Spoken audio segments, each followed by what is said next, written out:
Hola, soy la Basmati, de nuevo con vosotros. Hoy os voy a hablar de Luis Gordillo y una obra que hace en 1996 que se llama Blancanieves y el Pollock feroz. El Pollock de Jackson Pollock. Él escribe muy bien, como se puede observar. Él dice que se pasa muchísimo rato folio y folio cuando tiene un cuadro que darle título hasta que encuentra el título adecuado. Blancanieves y el Pollock feroz lo voy a poner en la carátula. Tengo ya hecho el blog donde he puesto infinidad de obras suyas, infinidad de entrevistas y me ha sorprendido muchísimo porque yo conozco su obra pero desconocía, como tantas veces os cuento, su vida privada y yo siempre lo he visto un hombre con un grandísimo sentido del humor y dice que es un depresivo, que toda su vida ha sido un depresivo, que no le hacían efecto ni los ansiolíticos. Yo digo, no sé, aquí alguien miente porque es que este señor es el rey del equívoco, de verdad. O sea, su pintura es igual, su obra es igual. En fin, me ha seducido muchísimo las cosas que cuenta. Es un señor ahora de 80 y bastantes años, pero muy joven, de humor, con una inteligencia excepcional, una persona modesta. Lo he encontrado un sevillano fino, pero me han encantado las cosas que decía y las concepciones que tiene de la vida.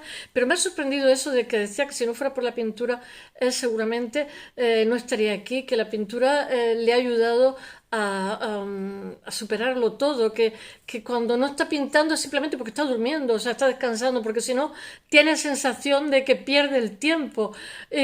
No sé, las cosas que dice son totalmente seductoras, porque es un ejemplo para las nuevas generaciones que además lo toman de referente. De hecho, hay una época, después de pintar y de hacer cosas maravillosas, que deja de pintar porque dice que ya considera que ha fracasado, hasta que, digamos, hay una gran demanda social porque las nuevas generaciones de artistas lo tienen muy en cuenta y en la actualidad se sigue teniendo muy en cuenta.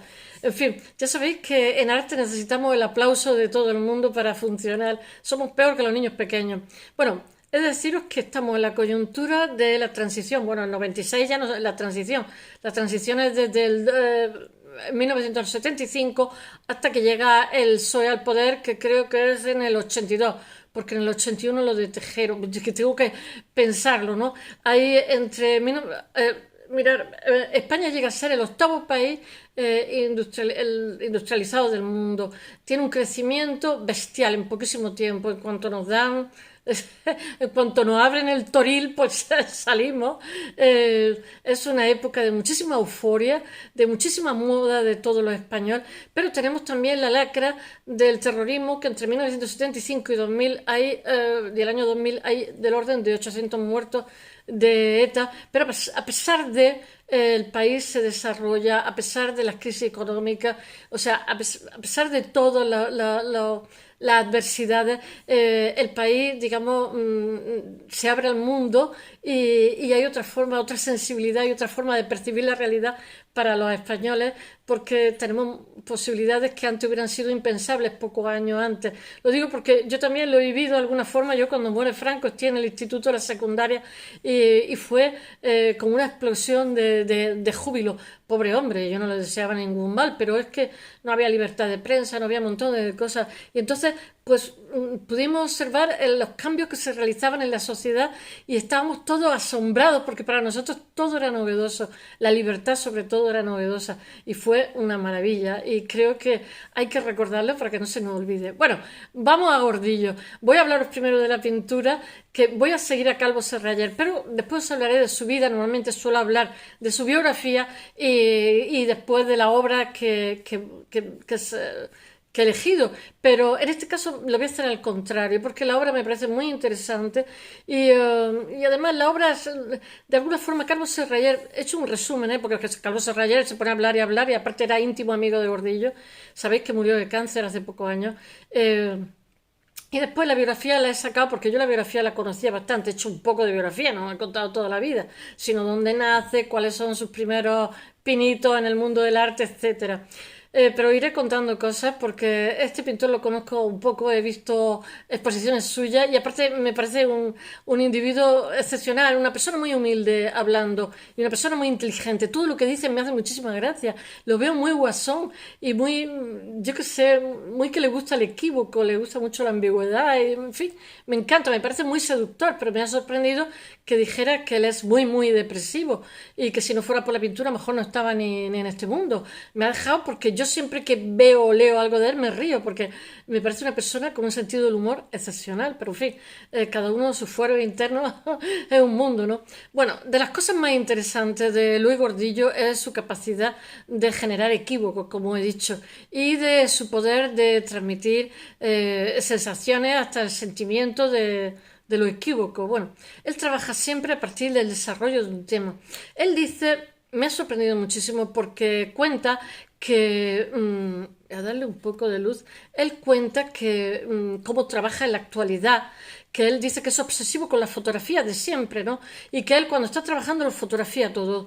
Cuando termina de trabajar el día, la fotografía para que el día siguiente seguir repensando, ¿no? Entonces, por ejemplo, coge y hace una pintura o hace un dibujo, lo fotografía y lo lleva al ordenador, lo manipula con colores y después lo imprime sobre un lienzo y que está imprimado y después lo pone en un bastidor y sobre eso pinta. O sea, pinta sobre la base de una idea que tiene, que le ha puesto unos colores que le han interesado en el ordenador y sobre eso pinta con óleo. Yo me he quedado sorprendidísima. Él dice que siempre ha sido muy seguidor de Arco, de, ¿cómo se llama? Basel, de todas las cosas que se están moviendo en el mundo del arte, porque dice que le enriquecen y que en el caso del ordenador, que le ha enriquecido muchísimo, tanto, pero es un bestia trabajando. Él dice que cuando no trabaja es porque está descansando, porque no quiere perder ni un solo segundo, escribe muy bien, ha escrito un montón de libros, pero él dice que para él todo es la pintura, que el resto son pues, cosas así para llenar el tiempo, pero escribe muy muy bien, como el otro día os contaba de Arroyo, pero él dice que no, exactamente igual que Arroyo, dice que su mundo es la pintura y bueno, que tiene una obra grande que ahora lo contaré y una vida muy zigzagueante. Bueno, él dice con Polo que tiene que tiene una bestia en su interior. Bueno, él desarrolla temas, eso lo digo yo mucho en arte, porque la gente dice tal cuadro, no, no. A un autor siempre hay que verlo en perspectiva, nunca hay que ver exactamente una obra. Lo que pasa es que yo, por ejemplo, os hablo de una obra porque suelo pasar 25 minutos o media hora hablando, porque si me pusiera a hablar de toda la obra me tiraría horas. Y siempre hay que acotar intelectualmente para daros unos rasgos y siempre elegimos en función de nuestra percepción subjetiva de lo que es el pintor, ¿no?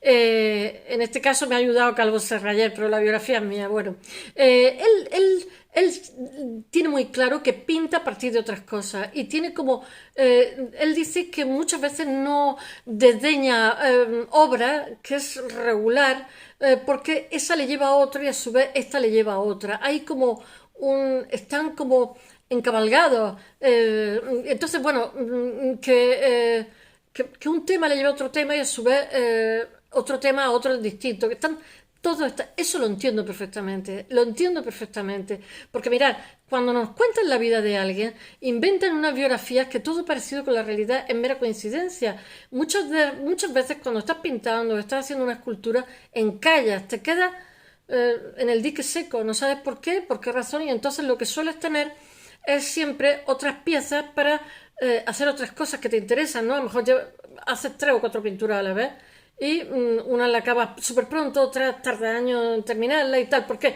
Porque cuando te enganchas en un sitio, te pasa a otro y a su vez, cuando está en el otro, se te ocurren cosas para el contrario. O sea, eso lo decía Spinoza, que el conocimiento rizomático, y yo diría también los pintores, para ellos solamente hay 2 pulsiones básicas que son Eros y Thanatos, y además se psicoanaliza, y sigue terapias junguianas de Carl Jung, ¿no? Entonces, de alguna forma, todavía se ve de forma más evidente. Bueno, él dice que una cosa enreda a otra y a su vez otra a la siguiente, así hasta el infinito. Y que él, la obra, cuando la tiene terminada es porque ya no sabe seguir. Entonces supone que tiene que pasar a la siguiente porque ya no sabe qué hacerle más, se queda totalmente, o sea, llega al tope. De hecho, para él no hay principio y fin, hay como una especie de... Claro, esto es el tiempo cíclico de alguna forma, no es un tiempo lineal.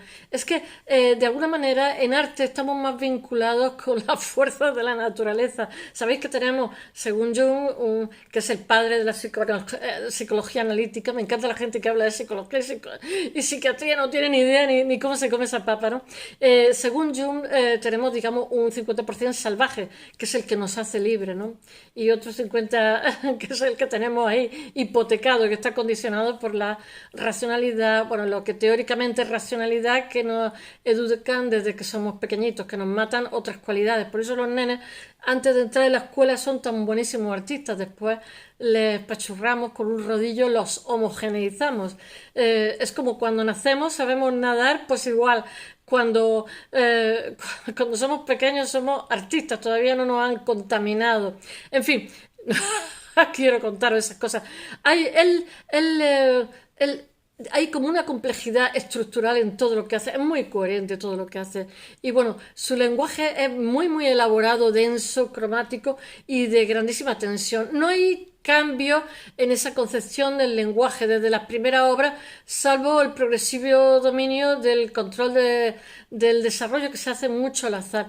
Él dice, Carlos Serrayes dice que hay como una tensión, como una especie hegeliana de tensión dialéctica entre tesis y antítesis, entre polos opuestos y complementarios en arte. Y él dice que actualmente no se sabe qué es el arte, sino él dice que los críticos de alguna forma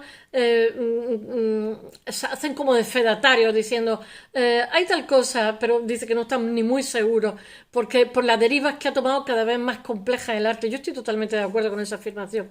Él hace que su estrategia creativa, su discurso, sea totalmente coherente. El Polo Feroz, que tiene un título que me encanta, ya sabéis que Jackson Pollock, os he hablado de él, pero os recuerdo un poquito, era el del dripping, el que hacía chorretones encima, ¿no? Ha sido muy imitado. De hecho, una vez hubo un juicio porque un multimillonario compró, hace bastante tiempo, compró uno por 17 millones de dólares y entonces le dijeron que era falso y entonces fue sometido a un examen y le dijeron que sí, que era falso, lo vendió una galería porque el amarillo que tenía no aparece hasta 1970 y Jackson Pollock, ya sabéis que murió con 44 años de un accidente una vez que estaba muy borracho con su amante y una amiga de su amante, a la cual falleció también, chocó contra una piedra, salió despedido y se golpeó contra un árbol y murió instantáneamente. Y bueno, Jackson Pollock es acción, action painting, es gestual, en castellano llamamos gestualidad, ¿no? La gestualidad es muy física, muy física. Jackson Pollock pertenece a un grupo de pintores estrellas que de alguna forma en Estados Unidos estuvieron promocionando, y eso que todos se suicidaron o se mataron, estaban todos con problemas de alcoholismo. Él también se somete a psicoanálisis porque no hay forma, y entonces de alguna forma el psicoanalista le dice que por favor pinte porque ni los ansiolíticos ni las terapias pueden con el alcoholismo rampante que tiene Jackson Pollock. No, nuestro gordillo no es bebedor, es depresivo según él, pero yo siempre me parto de risa con su sentido del humor. Bueno, esa liberación incontrolada, esa energía, porque de alguna forma él, aunque es un hombre supereducado, muy contenido, él dice que cada 15 días va al psicoanalista y entonces le suelta, yo qué sé, como desagua, como si fuera una alcantarilla, ¿no? Y dice que sin embargo él está 15 días conteniéndose con su pintura, hace como ejercicio de contención y después llega el psicoanalista y le suelta el rollo. Dice que los 8 primeros años de psicoanálisis le sentaron muy bien, pero que después, pues bueno, pues lo sigue toda su vida psicoanalizándose, que la verdad es que ha aprendido muchísimo de sí mismo y la verdad es que, digamos, le ha sosegado, le ha tranquilizado. Es un hombre muy introvertido, como casi todos los artistas, muy solitario. Y bueno, realmente esta alusión a Jackson Pollock es porque él dice que él también tiene una bestia ahí, una bestia que emerge, una bestia destructiva con él mismo y con los demás. Y bueno, que su yo puede ser, de alguna forma lo plasma. Este cuadro es muy famoso, ¿eh? Lo plasma, es arrastrado por vertiginosas fuerzas, que me hace muchísimas gracias lo de vertiginosas fuerzas. Entonces, esta gestualidad, esta elocuencia, este gesto, la acción automática y tan depredadora que vacía por completo el yo. Él dice que esa pintura automática que no solamente está en Jackson Pollock en los 50, sino que viene de mucho más antiguo, que es muchísimo más histórica y que tiene, digamos, una tradición mucho más anterior, aunque de alguna forma, ya sabéis, Estados Unidos en este momento ha ganado la Segunda Guerra Mundial y entonces ha pasado, el centro de arte ha pasado de París, ha pasado a Nueva York. De hecho, Jackson Pollock, que me parece que nace en Wyoming, en un pueblito, una aldeíta rural, pues digamos, Marcel Duchamp es íntimo amigo de Peggy Guggenheim, que ya sabéis que es promotora, no sé cómo se dice, mecenas, y entonces le hace un encargo y le ayuda económicamente a que compre una casa y le compre también un granero. En el granero será donde él trabaja mucho sobre todo entre el 48 y el 52 o entre el 47 y el 52, perdón, hay 5 años que trabaja muchísimo. Él arrastra problemas de, ¿cómo se dice?, de alcoholismo severo desde años atrás. ¿Eh? Él está casado con una artista maravillosa y una buena persona que le aguanta carros, carretas y carretones. Y hay que ver las cosas que cuento. Bueno, y él se convierte en quizás en el artista más famoso vivo y tiene una grandísima demanda. Tiene una grandísima demanda. El Life hace un reportaje de cuando él está trabajando. Él está en contacto con los indios navajos americanos y esa forma que tiene de trabajar en el suelo, danzando, el dripping, es los chorretones, manchando. Tiene mucho que ver también con la actitud de los indios cuando ellos también decoran con arena y de hecho se han hecho hasta estudios matemáticos por la relación fractal que hay con esa forma de trabajo. ¿Qué puedo yo deciros más de Jackson Pollock? Pues que murió con 44 años de una forma terrible, que Estados Unidos, cuando estamos ya en plena Guerra Fría, lo utilizó ¿cómo se llama? A Pollock, bueno, a unas 3 o 4 artistas que son contemporáneos y mueren o suicidados, estaban todos alcoholizados, lo utilizan para hacer publicitarse como una acción libre, que también se hace en España, como he contado muchas veces, cuando los créditos, o sea, cuando hay un bloqueo económico, entonces el lobby de Lequerica en Nueva York utiliza a los artistas buenísimos que tenemos y después se sigue usando, ¿eh? Se sigue usando con el paso, que eran todos súper rojos, incluso en los años 50. Sin embargo, Franco tenía, que era muy listo, era muy pragmático, tenía consejeros que le decían que cuando tenían que ir a la Bienal de Venecia y todo esto, mandaba a gente de esta buenísima, que teníamos unos artistas buenísimos, para, digamos, porque hacían más sólida la marca España en el extranjero, porque eran unos fantásticos artistas. Bueno, voy a ver si lo cuento alguna vez.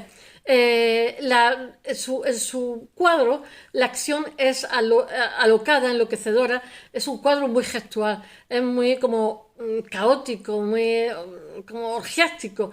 La acción artística es polémica, hay como un vaivén entre la acción y la formación, como lo he dicho, entre la tesis y antítesis de Hegeliana, los dos polos opuestos y complementarios. Bueno, y que el arte, como he dicho antes, el arte contemporáneo es extrema esos dos polos que crean hasta el punto de que ya no sabemos ni lo que es ni lo que no es.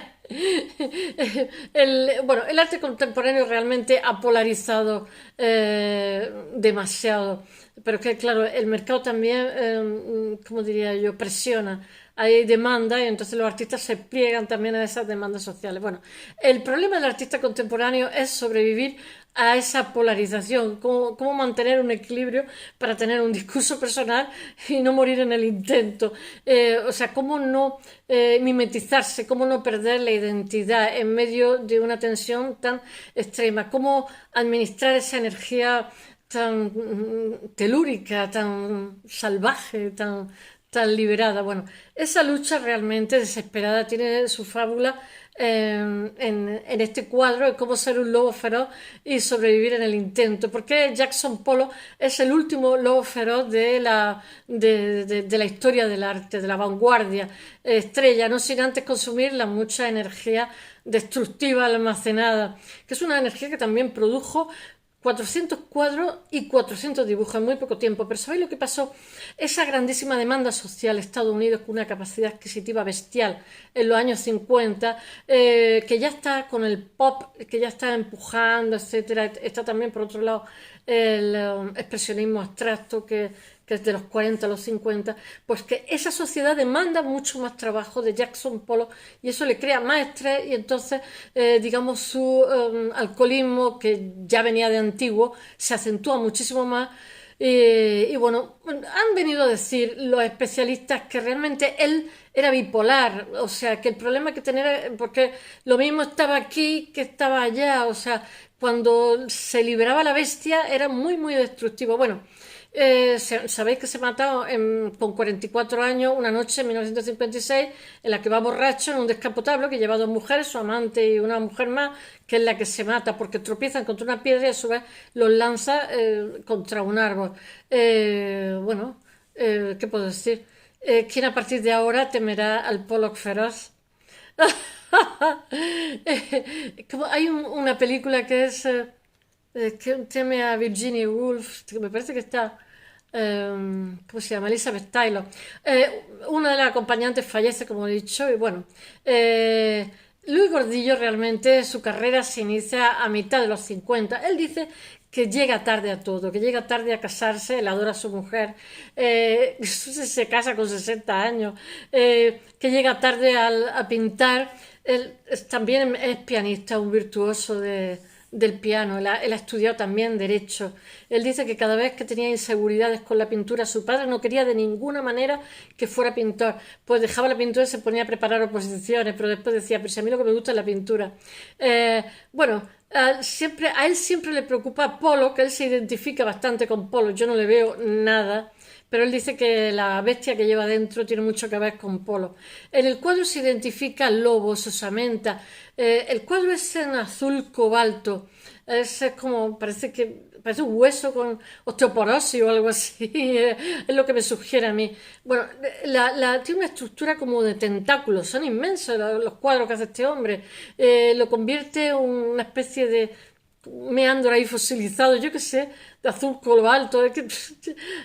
Él lo reduce, ese azul lo reduce con blanco. Y es muy curioso porque él realmente lo que suele utilizar, eso que dicen la paleta de colores, yo cuando oigo esa palabra digo, ¡ah! Él realmente el azul no lo suele utilizar nunca, él lo que utiliza siempre es el verde, pero bueno, él utiliza como azules grisáceos, pero está muy muy al principio de su obra. Polo realmente no deja de estar ahí fosilizado. Él rinde con este cuadro un homenaje a Jackson Pollock. Está como en estado de hibernación y en lo que tiene de maníaco, yo qué sé, o feroz, y yo qué sé, y el horror vacui, en el cual él se identifica también, esa ansiedad y el horror vacui. Bueno, el efecto de reproducción realmente se multiplica, como Jackson Pollock, es como muy incontrolado también. Y tiene la pasión como elemento característico. En la composición no hay ni primer plano ni fondo, pero es un cuadro bonito, es un cuadro raro. Ya os digo, tiene todo como forma orgánica, como hueco, es especial. Bueno, voy a contar un poco su vida, porque realmente el cuadro está puesto en el blog, lo voy a poner en la carátula y no tiene mucha ciencia, bonito y punto. Él nace en Sevilla en 1934, es que cuenta lo de sus padres con muchísima gracia. Dice que su madre era de una zona de Triana que no eran ni proletarios, que eran más bajos que los proletarios, que era la alcoba, no sé qué, y que su padre era de una familia muy fina, muy ilustre y con mucha clase. Entonces la familia de su padre se arruinaron. El padre era médico y trabaja en Sevilla, se enamora de la madre y dice que la madre, pues de Triana, por una parlanchina, una vitalidad, que para qué. Entonces la familia de la madre, que eran espabilados, ponen una fábrica de ladrillo y se hacen ricos. Y dice que entonces se encuentran como a mitad camino, el padre que se ha arruinado, la madre que se ha enriquecido, se conocen y se casan. Pero dice que eran como el día y la noche. Que el padre era introvertido, culto, así muy ilustre, sabía tocar el piano. A los 8 hijos les ponen maestro de piano y los 8 hijos tocan el piano. Él dice que estuvo una época dudando si ser pianista o ser pintor. Bueno, él es el cuarto, me parece, de 8 hermanos. Y es que un padre de Valladolid, una madre de Triana, es que tiene la risa, ¿eh? Bueno, que toma clase de piano durante su infancia y él le tienta dedicarse a la música, pero dice que la música es muy difícil, crecer, porque dice que cuando toca el piano, cuando es pequeño, se da cuenta que la pasión, hay algo erótico en el arte, y entonces dice que es cuando descubre que en el arte hay erotismo, que eso después lo descubre también cuando pinta, pero dice que se lo muestra primero en la música. Tiene una infancia musical. Además, el padre les exige bastante que estudien, que sean buenos músicos, etcétera. Bueno, él estudia Derecho también, pero se matricula también en Bellas Artes, no sé cómo se llama, no sé qué, de Hungría, Santa Isabel de Hungría. Pero él dice, de Sevilla, pero él dice que Sevilla en esos momentos, que la Facultad de Bellas Artes era como un cementerio. Él ha donado obra, el ayuntamiento le ha hecho una sala Gordillo y él ha donado obra. Y él dice que va a llevar, ¿cómo se llama? Que quiere que sea un sitio dinámico para exposiciones, que va a llevar conferenciantes, que quiere que sea un sitio donde los jóvenes y todo el mundo se pueda nutrir de nuevas ideas, no solamente de su obra. Bueno, él comienza a estudiar dibujo y pintura en contra de la opinión de su padre. Ya sabéis que las familias nunca quieren, esto es algo muy común en el mundo artístico. Normalmente los padres son contrarios a todo lo que son, no ven con muy buenos ojos que sean profesiones, o sea, les parece muy bien que los niños pinten y tal, pero después a la hora de tener una profesión, yo pienso que es bien intencionado, porque los padres siempre vemos un mundo incierto, o sea, inestable, que en cualquier momento puede dar un vuelco o que pueden no gustar. Bueno, aún así decide continuar su camino como artista, a pesar de que no le agrade el ambiente de la Academia de Bellas Artes Sevillana, porque le parece muy, muy retrógrado. Mira, en Sevilla hace una exposición, él lo cuenta, y entonces una persona que va a verlo, hay una leyenda, pero por lo visto es cierto, después se va a comisaría a denunciarlo, porque dice que lo que hay ahí es criminal. Pobrecillo, en los años 50 coge y lo denuncian en comisaría para que lo detenga. Se quedó muerto cuando se enteró. Dice, bueno, se cogió y se fue a Francia, adiós, muy buena.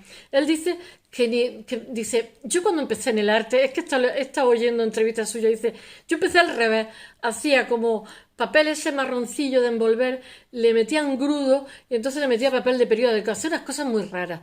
Y dice que ni Sevilla lo entendía él, ni él entendía Sevilla. Y dice que normalmente los artistas empiezan imitando y después empiezan con el Renacimiento y tal, y después con el tiempo van evolucionando. Y él dice que no, que él empezó por el final y ahora con 80 y no sé cuántos años, 85, 87, no sé los que tiene, le gusta el Renacimiento, que cuando tenía 18 le parecía muy cursi y que le encanta que sea congraciado con su ciudad, que antes le parecía como un cementerio ahí, un lugar ñoño, pero es muy sincero y es muy humilde. Y él dice que no le parece que los pintores sean gente de gran trascendencia. Dice que es una profesión más. A mí también me lo parece. Él dice que los artistas no los ve una cosa del otro mundo, que son simplemente un trabajo. Y yo estoy de acuerdo también con esa cosa que dicen, oh, esa profundidad. Es que profundidad ni qué huevos cocidos. Esto es una profesión más, un trabajo más, que gusta bien, porque trabaja mucho. Bueno, él no es un pintor precoz. Él empieza su vida laboral en pintura en el año 1956. Tiene la sensación de haber empezado tarde. Él dice que llega tarde a todos sitios. Por ejemplo, mirar, Tapies, que el otro día estuve hablando de él, nace en 1923. Millares nace en 1926. Saura nace en 1930. O sea, hay como mucha distancia, digamos, sus inmediatos predecesores, la gente que él admira. Hay mucha distancia de edad con ellos.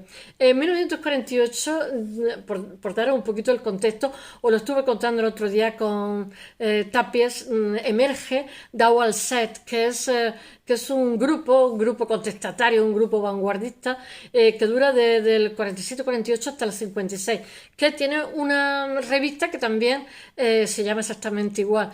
Son catalanes y se crean alrededor de la revista, como he dicho, homónima en Barcelona. Bueno, el nombre es La Séptima Cara, o sea, ya están buscando los 8 pies pies al gato, o 5 pies al gato, nunca sé cómo se dice. Y entonces da muestra de su carácter como contestatario, rompedor.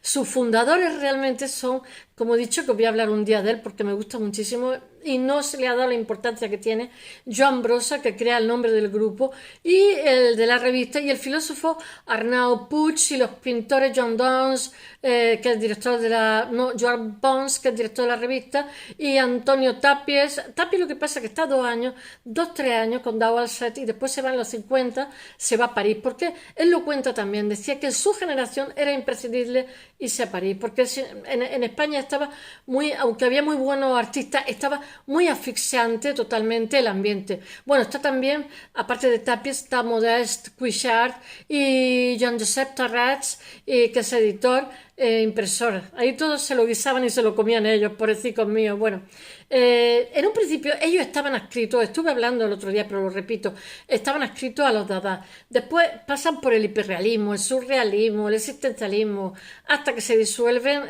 bueno, hasta converger en un estilo propio autoexcluido del ambiente de tinieblas que había en la época de posguerra, de primer franquismo, y a la vez tiene como pretensiones de dinamizar, porque había muchísima inquietud por parte de los jóvenes, siempre ha habido muchísimos jóvenes artistas en nuestro país. Ellos quieren dinamizar también la sociedad catalana. Bueno, con trayectoria irregular termina disolviéndose, como he dicho, en 1956-57, en esa fecha, porque unos dicen el 56 y otros el 57. A pesar de esta efímera existencia del Dau Set, es considerado el primer gran referente cultural de la resistencia a la posguerra española. En el 57, es decir, esto es el contexto que tiene Gordillo, en el 57 está Dau Set, hoy el Dau Set, está el grupo El Paso, perdón, que me estoy repitiendo. Realmente el grupo El Paso se hace famosísimo. Lo apoya muchísimo un arquitecto que no me acuerdo cómo se llama, que es muy, muy, muy fascista, pero es una buena persona y les gustaba mucho. ¿Qué le hace? Él construye lo de los edificios de colonización, le dan un premio, los rusos lo copian, le dan un premio y él estaba totalmente fascinado por El Paso. Y él hace también el Museo de Arte Moderno, lo hace él, y él le da todo tipo de facilidades a los del grupo El Paso, que eran jovencitos, y realmente el grupo El Paso emerge en 1957. A los del grupo El Paso, como he dicho, aunque eran todos súper socialistas, realmente el franquismo los promocionaba fuera porque le interesaban, eran muy buenos artistas y el régimen era muy listo, como he dicho antes, y los metía en todo lo que eran certámenes internacionales importantes porque se llevaban premios, se llevaban de todo y sobre todo para vender la marca España y vender una mejor imagen del país de mayor libertad. Y a lo mejor aquí se les obstaculizaba. Bueno, ellos también le sacaron partido, porque todo es decir mucho antifranquismo, pero cuando el franquismo te promociona, te haces el loco. A Saura le preguntaban y se hacía en la época de la transición, se hacía como el sordo. Le dijeron, no, pero usted con Franco pues bien que lo promocionaba, ¿no? Hombre, a un artista que te promocione el Estado, que te lleve a Nueva York, que te lleve, no sé, al MoMA, ese es el sueño de cualquiera. Bueno, sin escribirse a ninguna tendencia artística definida y con la ambición de sumar su propuesta, esto estamos en el grupo El Paso. Ahí hay escritores, cineastas, músicos, arquitectos. Los artistas del grupo El Paso inician un capítulo nuevo en la historia del país. Había otros muchos grupos, está Parpalló, está, ¿cómo se llaman?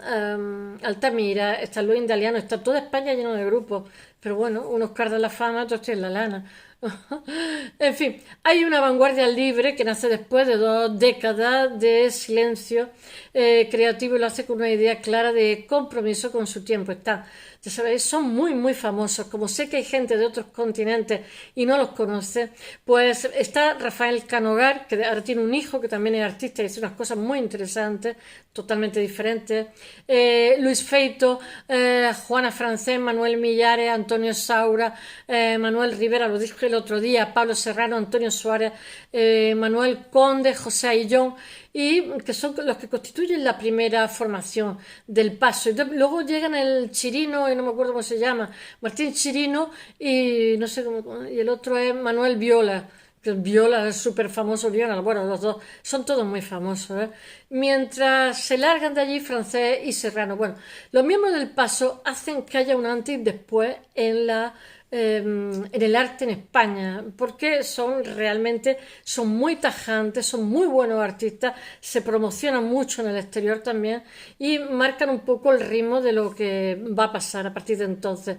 Pero ellos no pierden de vista, aunque se van al extranjero la mayoría, no pierden de vista, y aunque tienen influencia, no pierden de vista la tradición española, que es maravillosa, pues yo que sé, Goya, Velázquez, el Greco y tal, pero también tienen la referencia de Gutiérrez Solana, Gutiérrez Solana, que os tengo que hablar un día de él, que es maravilloso, de la España negra, es súper interesante, es su referente también. Y por supuesto la materia como elemento definitorio.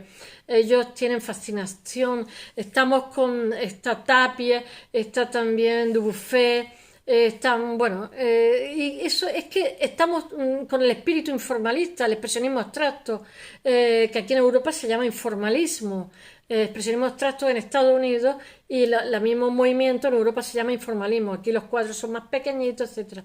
Pero como ha habido una guerra tremenda y los jóvenes están traumatizados, realmente lo que hacen es que no tomar referentes. Bueno, nuestro pintor Gordillo, que os estoy contando tantos ejes espaciotemporales, nuestro pintor Gordillo en 1958 viaja a París, donde descubre la pintura. Uno de sus hermanos se lo ha aconsejado, le ha dicho, vete a París. Y dice él que él no tiene mente analítica, que dijo, pues si le ha ido bien a mi hermano, pues a mí también. Donde le pinta la pintura libre y minuciosa de Bols, que es un seudónimo de ¿cómo se llama? Un alemán que se llama Alfred Otto Wolfgang Schulz, algo así. Es un pintor y fotógrafo alemán, influye en él, ¿eh? Es uno de los pintores que influyen en el movimiento tachista. El tachismo, taché es mancha, el tachiné se escribe en francés, es mancha, es derivado de la palabra francesa taché, que significa manchar. Es un estilo de pintura abstracta desarrollado durante los años 40-50, que nuestros artistas que van allí son influenciados. Bueno, pero después está también el arte brut con Jean Dubuffet y bueno, se considera, ya os he dicho que el informalismo es el equivalente al expresionismo abstracto. El informalismo europeo es el equivalente al expresionismo abstracto de Estados Unidos. Bueno, el tachismo es una reacción realmente al cubismo y se caracteriza por una pincelada espontánea, manchas de pintura directamente provenientes del tubo y a veces garabatos que recuerdan mucho a la caligrafía.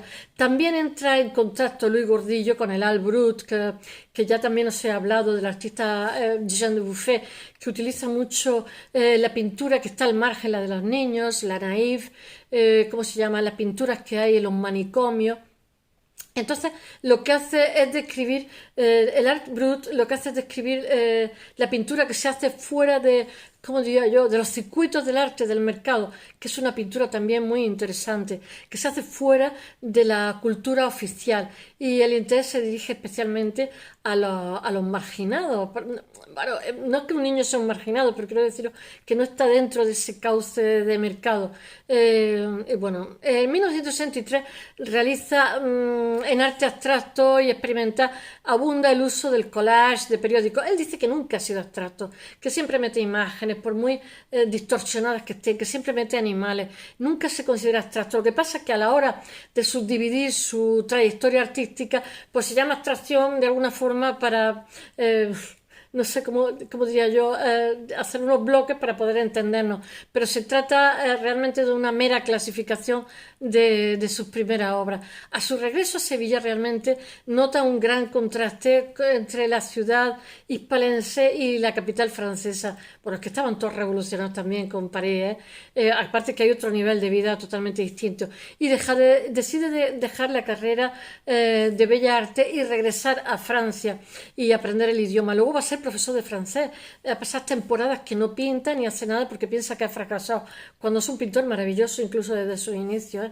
Deja temporalmente la pintura y cuando regresa a España realmente vive de dar clases de francés. En 1959 se realiza la primera exposición individual de Luis Gordillo en Sevilla, que es cuando lo denuncian ¿cómo se llama? Una comisaría. Y bueno, él realmente llega un momento en que se viene de Francia y se marcha a París. Él dice que oye, a París, a Madrid, se marcha con muy poquitos medios a buscar un ambiente cultural más plural. Es allí donde entra en contacto con el arte pop, yo que sé, las exposiciones de arte de América y de España celebradas en 1963.